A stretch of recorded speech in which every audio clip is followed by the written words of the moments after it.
Yes, sir. Here it is, another installment of Urban Politics. Thank you for getting up with your boy Phys Ed Music. This is the episode where this is all about music. That's what's crazy. You know what I'm saying? This is Urban Politics. I usually only talk about politics because I love politics. That's what I like to talk about. But I'm gonna talk about music on this episode. Why? Because you know what? It's been far too long. I should have been to the episode about music. I've done music in this town for a long time. I love hip hop music. These days, I'm really heavily into alternative music and doing different types of music. But I'll get into that a little later. But you know what I'm saying? I made a comment on Facebook and it rubbed some people the wrong way, and I understand why. Because, like I said, I've done music for a long time in this town.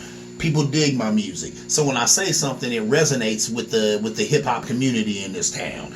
And I didn't forget that, but I didn't think that this comment would be that big a deal because I did it kind of just in the moment. So let me explain what's going on. Okay, so let me just go ahead and talk about the moment as it happened. I'm coming home from work a couple of days ago. I was listening to the radio, and I heard Mixmaster Ice on there. I guess he got a show with Paul Strong where they're doing like I think it's like a lunchtime mix or whatever. They're doing hip hop or whatever. Dope. I'd heard the commercials about it on the radio. I listen to a whole lot of radio, so I heard the commercials or whatnot, and I was like, oh, okay, bet. So when I heard it, I was like, wow. And what I heard DOS effects.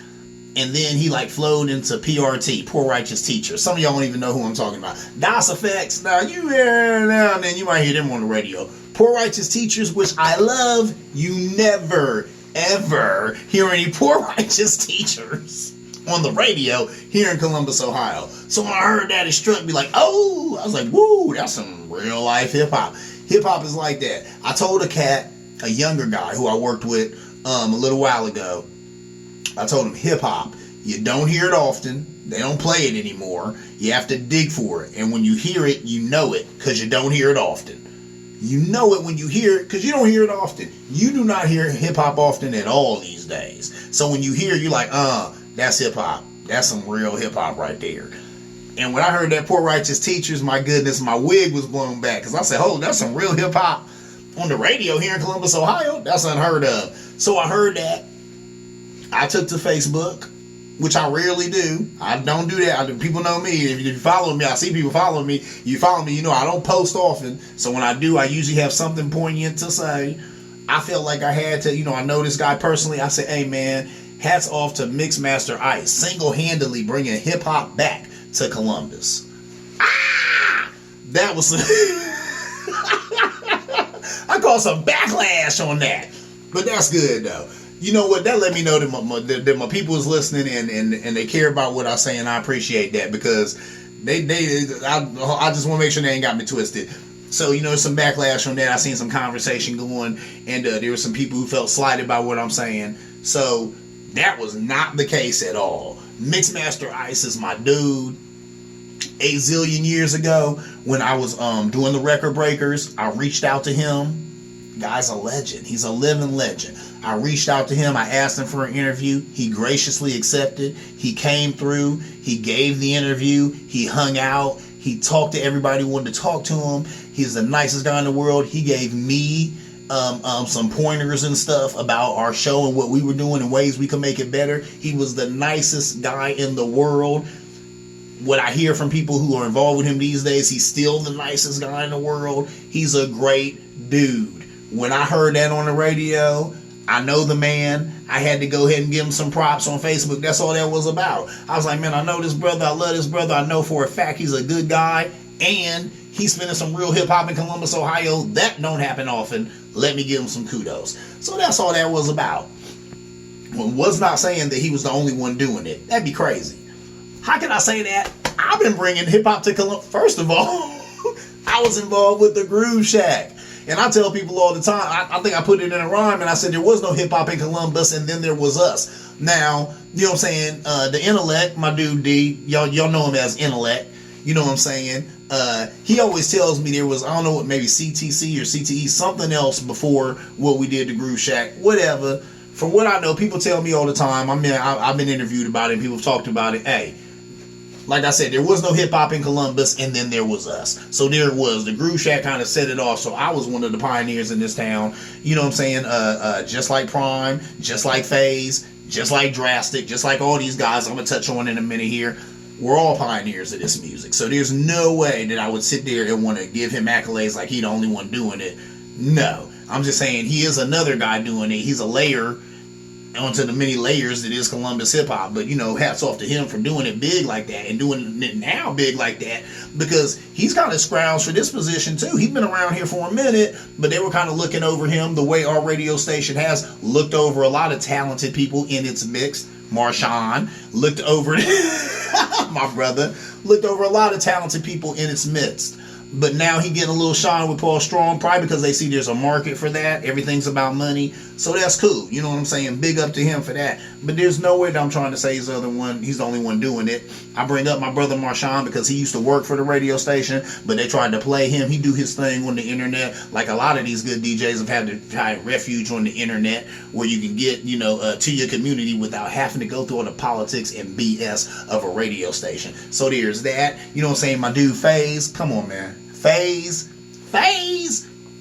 That's my dude. We go all the way back to the Groove Shack. When I first started cutting my teeth in this town doing my music, he was right there. That's my man. I mean, I have memories of him at the Groove Shack. I have memories of being over his house, him DJing all night while we were drinking. And I leave it at that. We were drinking. We were drinking and just rapping all night while he just dogging the wax. So come on, man.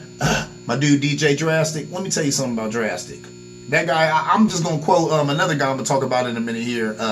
My man DJ Matrix. But you know what Matrix told me one day? He said, man, the man's hands are nasty. That's what he said about Drastic. The man's hands are nasty. And guess what? He ain't never lied. His hands are nasty.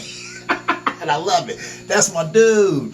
DJ Drastic, he been in it for a minute, man, forever. Cutting it up. I mean, these are amazing DJs that are right here in Columbus, Ohio. Like I said, nowhere that I could leave you out. Prime, I talked about him. I go way back with Prime, back in the days, way back in the days, when the megahertz was 8 people, me and 7 other brothers. You know what I'm saying? We would do joints over Prime's house. You know what I'm saying? We'd like record over there. And I remember one time we went over there to record, and everybody had their money except a few people, so we didn't have the money. I laugh. It's funny now. It wasn't funny then. We didn't have the money for the master. So I want to say that Prime let us go with the master that one time. But he said, hey, man, this happens again. That's it. I'm keeping the master, because he was so mad. And he should have been. It was ridiculous. Because I know I came with my piece of the money. There were other people in the megahertz. I'm not putting no people on blast. I'm just saying, as I went down, I was there. They didn't have their money. So Prime got shorted. And but he still, I want to say that he still gave us that master, and that was nice of him. He shouldn't have did that. Probably should have kept the master. Anyway, moving on. But as I said, I go way back with Prime. Prime, a legend in the city. Come on now. I talked about DJ Matrix. Now Matrix, I grew up with Matrix. You know what I'm saying? All through high school, me and him was boys. He was doing music like I was doing music. Matrix is my man. He's a tech guy. That's what I love about DJ Matrix. He's a tech dude. So what I mean is, he can hook up anything. Man, this guy could probably hook up an opera house. He can hook up, if it's got wires, Matrix can hook it up. He understands it. Somehow he can do that stuff. And I've always been envious of some of my brothers. They tech guys. They get this technology like it ain't nothing. He one of them guys. You know what I'm saying? He gets the tech guys, and he's good on the wheels of steel. Another thing I love about Matrix, strictly hip-hop.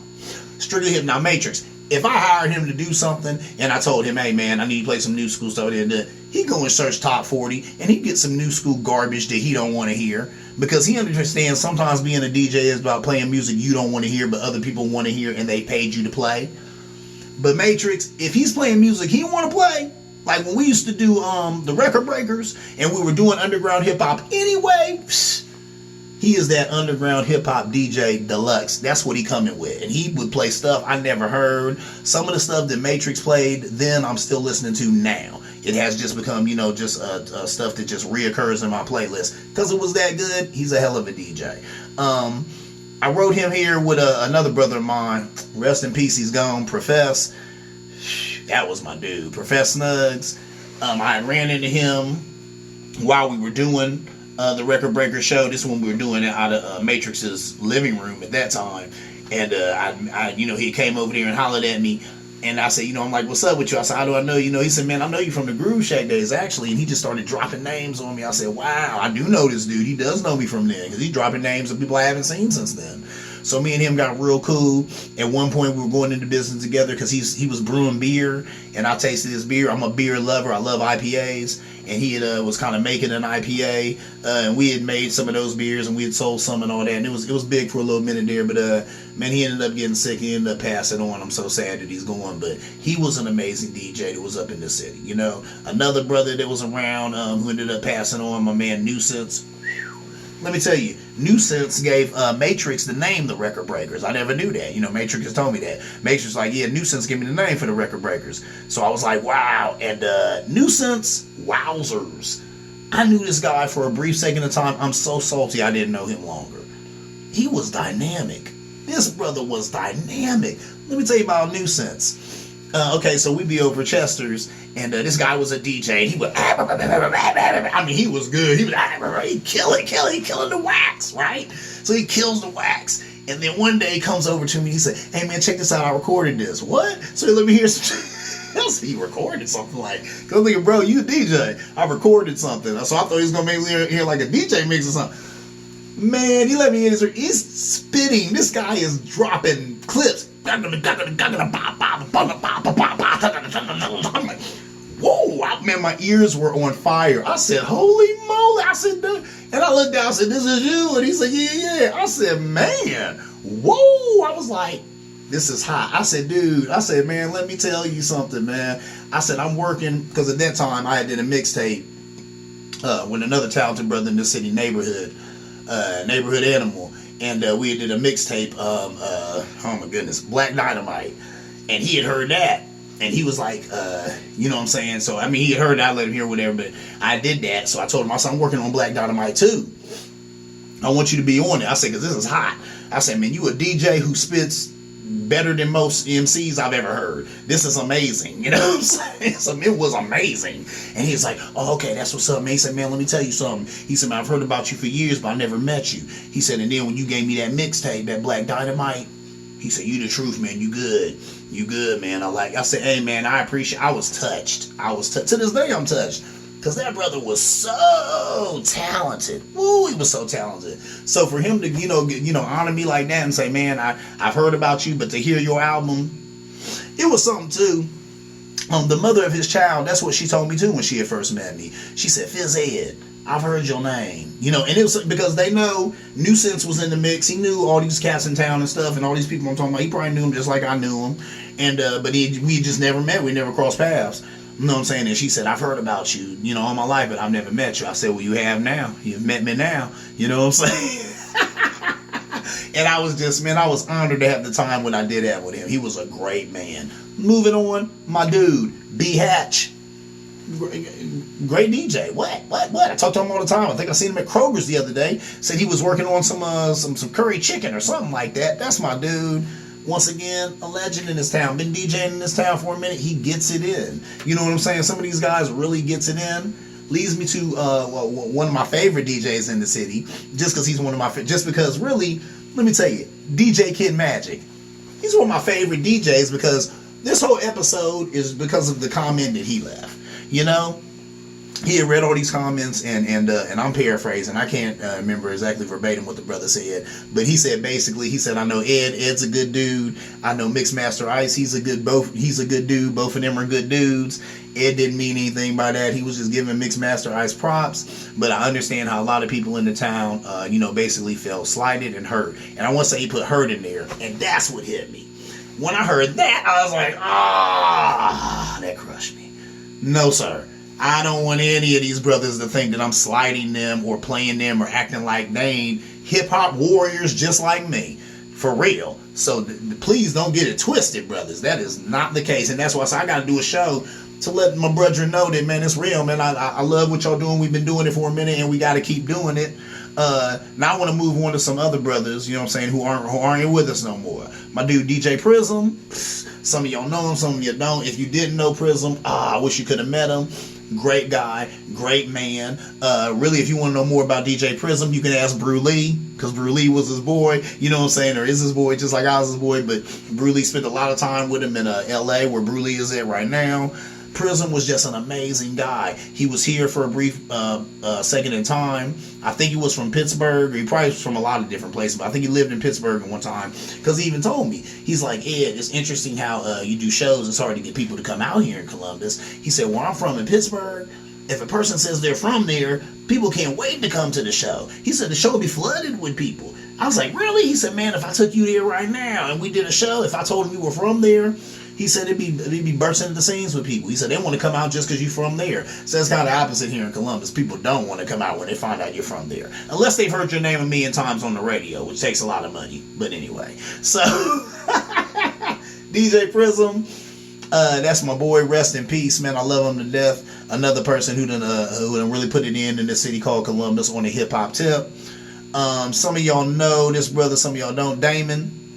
He was always at Bernie's. When we would go there, Bernie's was the spot that Prism, had created, that was on campus, and we would go there and we would rap. Like I said, a lot of MCs around here cut their teeth there. I was one of them.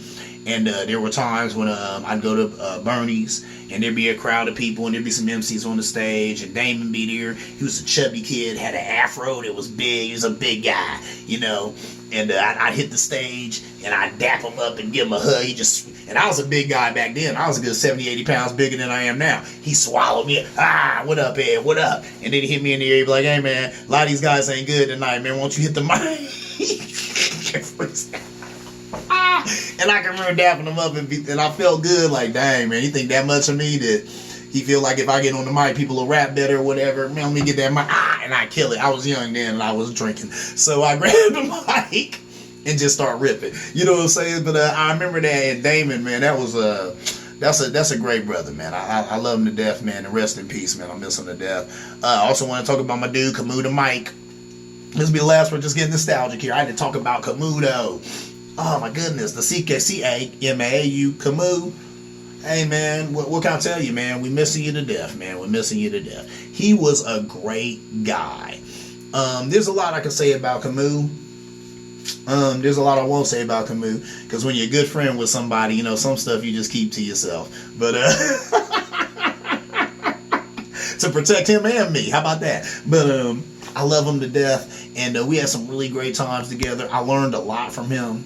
There's a lot of stuff that I still do in the studio right now, or a lot of stuff I listen for in music or in beats and songs that I learned from Camus. There's a lot of stuff that there's a lot of frame of reference that I go back to when I'm trying to create a hook or something like that. It comes from Camus the Mike, man. He was really, really good. Before he passed away, he was kind of getting into doing more like kind of singing type stuff. Crazy enough, I feel myself not necessarily going that direction, but not necessarily doing all super hip-hoppy stuff like I used to do, which helps me segue into my last piece of this whole episode, my music, and you know what I'm saying, what I've been doing, what's going on with me. Now, I've done hip-hop, I do hip-hop, I love hip-hop, but I don't want to say I've gotten past it, but it's not necessarily the number one music I want to do anymore. I told, like Hakeem and Giggles and Piak, my brothers who I rap with real close in the Phoenix Foundation, I told them, I was like, hip-hop, man, I don't feel it like I used to. Hip-hop is not the same. Now, when I say hip-hop, some of y'all might think, oh, he's talking about like commercial music like the Migos or Lil Baby or no, because I don't even consider that hip-hop. And some of that stuff I like. That's another reason I say I don't necessarily want to consider myself a hip-hop artist or do hip-hop like that. Now, I have hip-hop joints that I've done back in the day, and there's people who like them, so I perform them all the time. I got an album that's coming out now. One of the lead tracks is a hip-hop joint, Jackie Moon, that we did some time ago. There's a cat with a website. He really loves Will Ferrell. He really loves that song. We're putting that song out as a single. That's cool. I'll do that, especially if somebody's paying. I'm hungry and broke. So somebody want to hear it, I'll perform it. But point being, that's not necessarily the music I want to do anymore. And it's not a slight to hip-hop or anything like that. But I I really get into lyrics, and I think when I was younger, when I was a teenager, I really got into lyrics, especially when you're a teenager. You get into lyrics, you know, because you're looking for somebody that you can relate to, or you're looking to hear a different experience that takes you out of the experience that you might not like or whatever. So I really got into lyrics, and I really get into lyrics now that I'm older and understand a lot more, and I've had a lot more experiences with different people and stuff like that, you know? But sometimes you can't find that depth in hip-hop. These days, you definitely can't find it. And that's just because hip-hop is like a lot of other things. It's just went the way of the dollar. Like everything else. Politics has went the way of the dollar. Hip-hop has went the way of the dollar. Now, the sad thing about hip-hop is that hip-hop has always been the type of music that was enjoyed by people who don't have much. And people who don't have much are looking for glorification, or they're looking for someone to praise who's doing it the way they would want to do it. Hence our political situation. It's interesting as I sit here and I'm talking about this, the parallels that you can draw to that. You have poor people who live in the gutter, but they look up to Trump, because in their minds, one day I could be that. And I was reading an article on Reddit. Get hip to Reddit, man. Reddit is the bomb. Yeah, anyway, I was reading not an article, these were comments on Reddit, and someone on Reddit said that. They were saying that Trump is not like a wealthy person. Trump is what a poor person would be if they got a bunch of money. A poor person, if they got a bunch of money, they'd have a bunch of buildings with their name on them. They'd have a bunch of statues of themselves in gold somewhere. And that's true, because wealthy people look at Trump and they laugh, you know, because he's a joke to them. But really, that's exactly what he is. And it's the same with kind of hip-hop music. It just kind of went the way of the dollar, to where every time you hear a hip-hop song, you know, they're just glorifying some of the worst things, you know, drug addiction, or just money, or, you know, objectifying the other sex, all that good stuff. And how about this? I've indulged in a lot of that in my own music. I'm not sitting here trying to pass judgment on anybody. I am definitely no saint over here. I have songs that I'm not necessarily going to play for my 3-year-old son until he's of an appropriate age. I got older kids and they've heard some of my stuff, and I can remember me having to turn some of my music off when they were in the car. I don't want to do that anymore, and that's another thing too. That's probably why I'm not necessarily doing hip hop either. You know what I'm saying? Because a lot of times for me to do hip hop that I like, it's going to need to be edgy hip hop.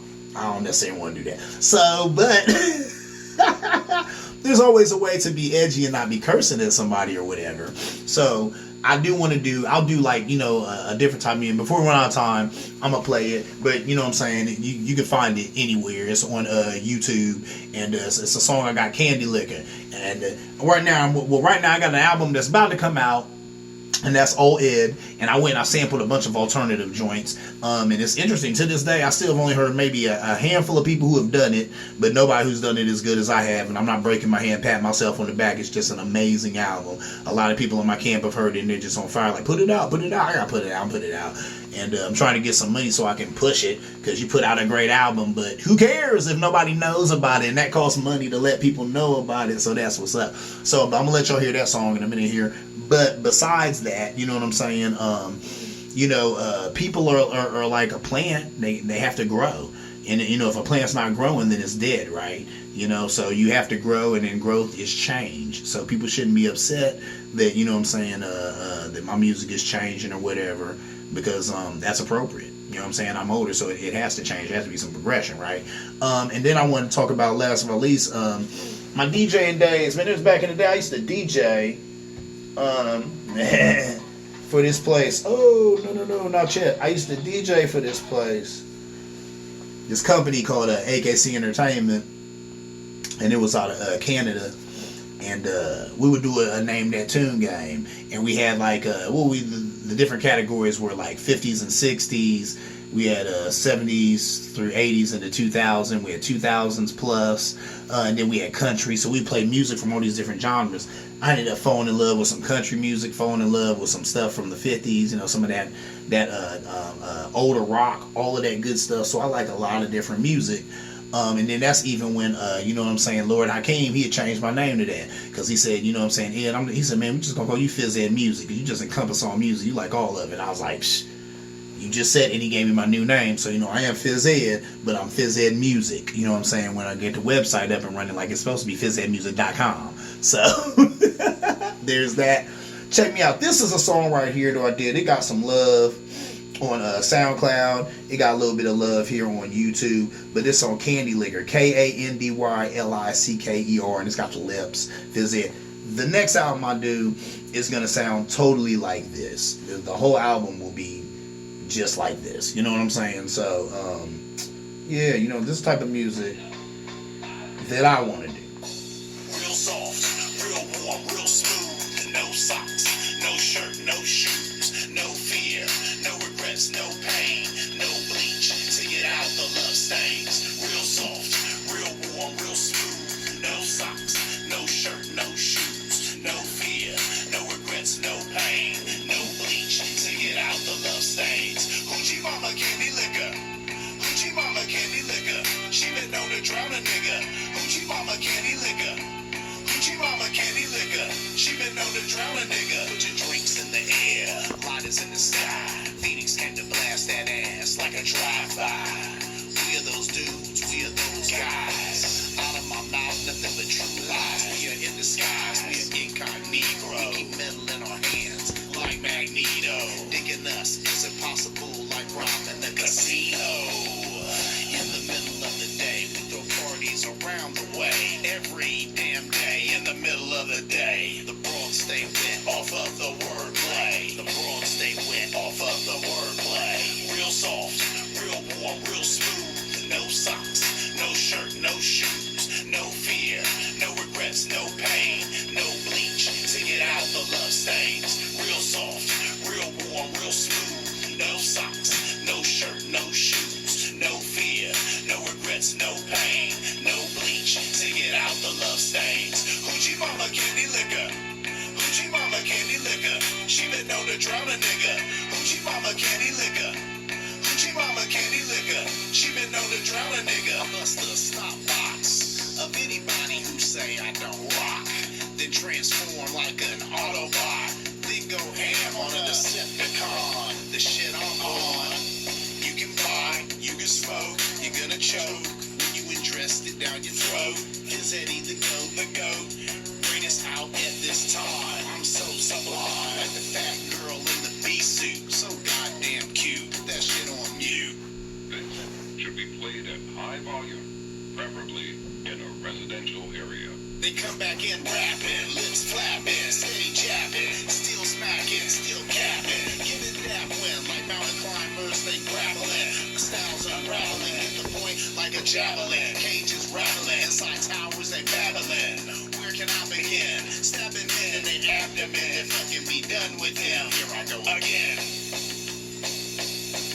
Real soft, real warm, real smooth. No socks, no shirt, no shoes, no fear, no regrets, no pain, no bleach to get out the love stains. Real soft, real warm, real smooth. No socks, no shirt, no shoes, no fear, no regrets, no pain, no bleach to get out the love stains. Hoochie mama candy liquor. Hoochie mama candy liquor. She been known to drown a nigga. Hoochie mama candy liquor. Hoochie mama candy liquor. She been known to drown a nigga. Hoochie mama candy liquor. Hoochie mama candy liquor. Yes, sir. Hey, that's good stuff right there, man. So, yeah, that's how the next album I do is probably mostly gonna sound like that. Not like that song, but you know, in that way. You know, I want to do something a little different than just rappity and on you at you all the time. Hip hop is cool, but you know, I just want to try some different stuff, do some different, and then do some different stuff within the rap. If you notice in that song, I even had a little part where I busted a little rap. Can't get away from rapping. I love that. So it is what it is. We're at the end of a rousing episode of Urban Politics where I talk about the music scene in Columbus, Ohio. I am sipping a delicious anti-hero IPA. That's what I love to do.